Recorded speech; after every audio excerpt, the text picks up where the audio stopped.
আসসালামু আলাইকুম। দেশ ও প্রবাসে যে যেখান থেকে দেখছেন সকলকে স্বাগতম। শেখ হাসিনার ক্ষমতাচ্যুতির আগে তরুণ কর্মকর্তাদের ক্ষোভের মুখে পড়েছিলেন সেনাপ্রধান ওয়াকারুজ্জামান।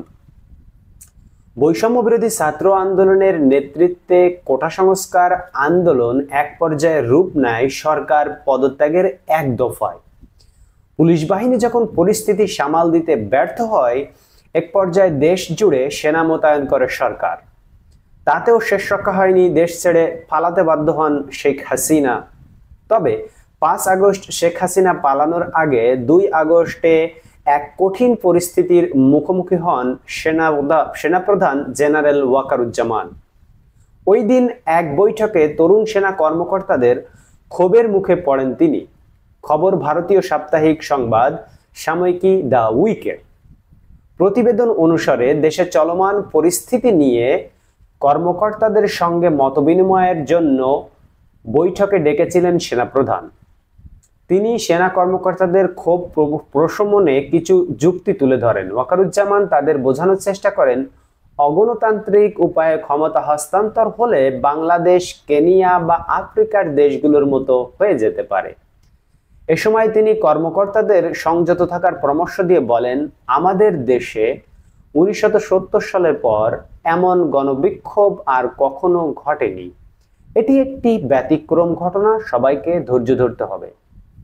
তবে সেনাপ্রধানের বক্তব্যে আশ্বস্ত হননি কর্মকর্তারা। তরুণ কর্মকর্তাদের ক্ষোভ প্রকাশের মধ্য দিয়ে বৈঠকটি শেষ হয়। এর মধ্য দিয়ে সেনাপ্রধান ওয়াকারুজ্জামান প্রধানমন্ত্রী শেখ হাসিনাকে ক্ষমতাচ্যুত করার দাবি মানতে বাধ্য হন। বৈঠকের 3 দিন পর 5 আগস্ট হাসিনা একটি সামরিক হেলিকপ্টারে চড়তে বাধ্য হন। ওই হেলিকপ্টার তাকে ভারতীয় সীমান্ত পেরিয়ে আগরতলায় নিয়ে যায়। সেখানে বাংলাদেশ বিমান বাহিনীর একটি C-130 পরিবহন উড়োজাহাজ অপেক্ষমান ছিল। সেটা তাকে দিল্লির কাছে হিন্দন বিমান ঘাঁটিতে নিয়ে যায়। জেনারেল ওয়াকারুজ্জামানের অবস্থা ছিল অস্বস্তিকর, কারণ তাকে নিয়োগ দিয়েছিলেন শেখ হাসিনা। তাছাড়া বৈবাহিক সূত্রে তিনি শেখ হাসিনার আত্মীয় হন। প্রতিবেদনে বলা হয়, বিষয়টি সম্ভবত জেনারেল ওয়াকারুজ্জামানকে অস্থিতিশীল পরিস্থিতি সম্পর্কে আরো সতর্ক করে তুলেছিল। বিশৃঙ্খলার মধ্যে অপরাধমূলক কর্মকাণ্ড মোকাবেলা ও স্বাভাবিক অবস্থা ফিরিয়ে আনতে সেনা মোতায়েনকে যৌক্তিক হিসেবে তুলে ধরতে সেনাপ্রধান বলেছিলেন, বাংলাদেশ সেনাবাহিনী ভালোভাবে দায়িত্ব পালন করছে। তারা 1719টি গুলি ছুড়েছে, 14,000 ফাঁকা গুলি ছুড়েছে এবং দেশের বিভিন্ন স্থানে সহিংস জনতার মুখোমুখি হয়ে 31টি উত্তপ্ত পরিস্থিতি সামাল দিয়েছে। মতবিনিময়ে সেনাপ্রধানের পদক্ষেপের বৈধতা নিয়ে তদন্তের আহ্বান আসে।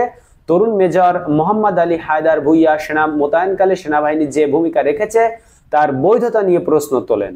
নিজের বক্তব্যের পক্ষে যুক্তি দিয়ে তিনি পবিত্র কোরআন থেকে উদ্ধৃত করেন। তিনি দমন পীড়নের বিরুদ্ধে আল্লাহর করুণা ভিক্ষা করেন এবং এতে যুক্ত না হওয়ার কথা বলেন। একজন কনিষ্ঠ কর্মকর্তার এই বক্তব্যের পরিপ্রেক্ষিতে জেনারেল ওয়াকারুজ্জামান শুধু বলেন আমিন।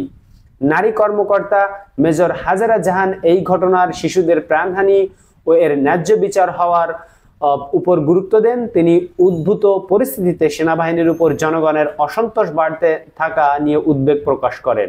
সেনাপ্রধান তার সঙ্গে একমত পোষণ করেন। বাংলাদেশ মিলিটারি একাডেমির এক কর্মকর্তা র্যাপিড অ্যাকশন ব্যাটালিয়ন র্যাবের বর্ডার গার্ড বাংলাদেশ বিজিবি কয়েকজন কর্মকর্তার অগ্রহণযোগ্য কর্মকাণ্ডের কথা তুলে ধরেন। জবাবে জেনারেল ওয়াকারুজ্জামান বলেন, পরিস্থিতি ঠিক হলে এগুলো দেখা হবে। সেনাবাহিনীর উপর জনগণের সমর্থন কমে যাওয়ার কথা তুলে ধরে সেনা সদস্যদের ব্যারাকে ফিরিয়ে নেওয়ার পরামর্শ দেন ও 5 air defence registrar commanding officer lieutenant colonel Mahbub চট্টগ্রামের আরেক কর্মকর্তা আহত শিক্ষার্থীদের সহায়তার মাধ্যমে সেনাবাহিনীর ভাবমূর্তি ফিরিয়ে আনতে কাজ করার পরামর্শ দেন। সবশেষে জেনারেল ওয়াকারুজ্জামান যে সামাজিক চাপ ও হয়রানির মুখোমুখি হচ্ছেন তা তুলে ধরেন এবং নিজের হতাশা প্রকাশে আইয়ুব বাচ্চুর একটি গানের কথা তুলে ধরেন। অর্থাৎ বোঝাই যাচ্ছে যে সেনাপ্রধান তার নিজের ইচ্ছায় আসলে কোনো কাজ করতে পারেন নাই, কারণ তার অধস্তন যারা ছিল, যারা ছোট অফিসার ছিল, তরুণ যেসব অফিসার ছিল তারা এই হাসিনার স্বৈরশাসক মেনে নিতে পারেনি, তারা এই সরকারকে পালাতে বাধ্য করেছিল এবং তারা সেনাপ্রধানের কোনো কথাই শুনছিল না। অবশেষে সেনাপ্রধান দেখলেন যে তারা যদি আমার কথা না শুনে তাহলে অযথা মানুষের রোষানলে পড়ার থেকে এবং তাদের কথা মেনে নিয়ে আমরা দেশটাকে সুন্দরভাবে পরিচালনা করার দায়িত্ব কাউকে অর্পণ করি। তো সেভাবে আসলে গণঅভ্যুত্থান ঘটে গেল এবং পরবর্তীতে ডক্টর ইউনূস সাহেবকে প্রধান উপদেষ্টা করে ক্ষমতা বসানো হলো। কিন্তু এখন একটা কিন্তু থেকে গিয়েছে, সেটি হলো রাষ্ট্রপতি এখনো কিন্তু তার স্বীয় পদে বহাল আছে। এই পদে যদি তিনি বহাল থাকেন তাহলে তিনি যে কোনো সময় এই প্রধান উপদেষ্টাকে অবৈধ ঘোষণা করতে পারেন, এই ক্ষমতা কিন্তু তার আছে সাংবিধানিকভাবে। তবে যেহেতু গণঅভ্যুত্থান হয়ে গিয়েছে, এই ক্ষমতা তিনি দেখাতে পারবেন সেই দুঃসাহস মনে হয় না, কারণ শেখ হাসিনা যেখানে পালিয়ে গিয়েছেন সেখানে তিনি তো সামান্য চুপ্পু রাষ্ট্রপতি। ধন্যবাদ সবাইকে ভিডিওটি দেখার জন্য। আমাদের সাথে থাকুন, দেখা হবে পরবর্তী ভিডিওতে। আল্লাহ হাফেজ।